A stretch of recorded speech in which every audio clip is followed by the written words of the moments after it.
What's happening, guys? It's Pete here. Hope you're doing well. I want to talk to you today about the three things that people misunderstand about side hustle income. For as long as I can remember, and if you saw my introductory video here, I talked about, I've been a side hustler forever, even before I really had a day job. While I was a kid, I was always trying to make money on the side with small businesses. And really, it comes down to security for me.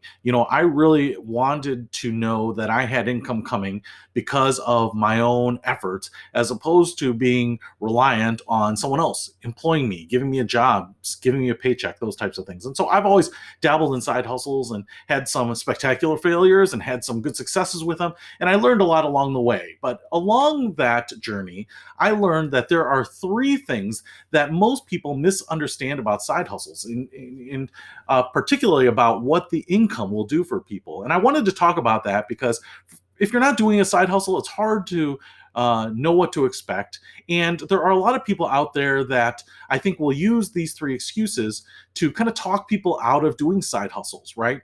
And the first one is you can't make meaningful money doing a side hustle, all right?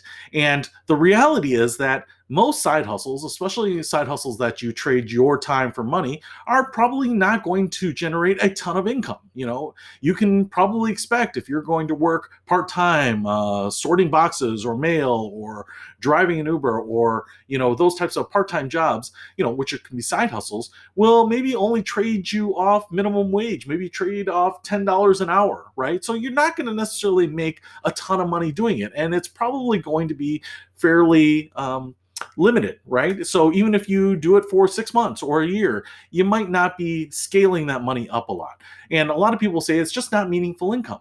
But the reality is, let's say you make $10 an hour working an extra 5 hours a week. Well, that's $50 a week. Now, over the course of the month, that's $200, right? Now, is $200 a month in extra income meaningful? Well, the reality is 76% of Americans live paycheck to paycheck, which means that all the money that comes in is spoken for, right? So most people working 40 hours every week, paying their bills, getting those paychecks, have nothing to show for it at the end of the month. And so if you have an additional $200 coming in from a $10 an hour job, you've gone from zero at the end of the month to $200. Now, $200 might not seem like a ton, but all of a sudden now you can go out to eat, you can do some family activities, maybe you can put that money away, maybe you can pay off some debt, whatever it might be. So the idea that it's not meaningful money, even if you have a minimum wage job or a low paying hourly wage job as your side hustle, I think is pretty much wrong. I think the money, even though it may not be thousands of dollars, can still be really meaningful for people. All right. Number two, I think what a lot of people misunderstand is that you're increasing freedom money by more than you are increasing your effort. And what I mean by this is, if you think about working a full-time job, generally 40 hours a week, that means through a 4-week month, you are going to put in 160 hours worth of work. Now, what did I just talk about? A side hustle. Let's say it's 5 hours a week. So now instead of a 40-hour work week, you really have a 45-hour work week. But with that 40-hour work week, with 160 hours a month total, you had nothing to show for it in a paycheck to paycheck living situation, right?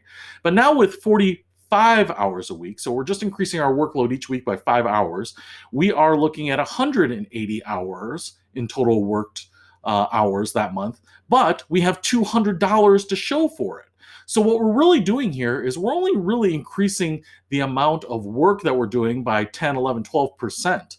But what we're doing here is we're actually increasing our surplus money by infinity. Now, even if we had an extra $100 at the end of the month, by increasing it to $300, we're actually increasing our freedom money or our surplus money by 200%. So we're working maybe 10, 12% more, but we're increasing our surplus cash by 200 or 300%. Right? So I think a lot of people think that if we are going to work part-time, and it's even going to be less than maybe the hourly wage that we get at our job, that it's just not going to be worth it, that we're going to be doubling our workload. Side hustles don't have to be like that. You can absolutely work a few hours a week. You can work a full day. You can work a lot during one week. If you especially do contracting work and drive an Uber or, Instacart shop or whatever that might be. You might be able to just do all of the work that you want to do in a month over one weekend and have the rest of the weekends to yourself or the rest of the evenings, those types of things. So, one, you are increasing your freedom money by quite a bit without necessarily increasing your workload by much. Okay. So that's number two.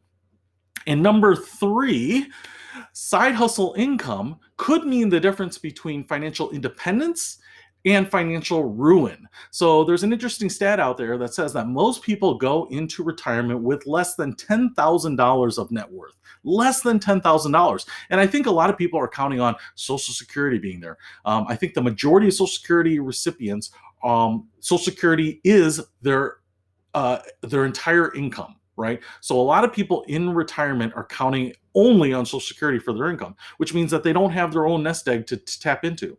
Now, if we were to take that $200 that we're making as a side hustle and investing that, let's say that was all surplus cash. Let's say that I was covering all the rest of my expenses with my day job, and I was just using that side hustle to fund retirement because I couldn't do through that through work, or I didn't have a pension, or whatever it might be, or I was counting on Social Security. Well, if I put $200 a month away in an investment account at 8% annual return over 30 years, now you actually might have a 40-year working career or longer, and maybe you're getting a late start and you only have 20 years. These things can vary, but if you do 8% at 30 years, $200 a month means that you will have $281,000 at the end of that period of time.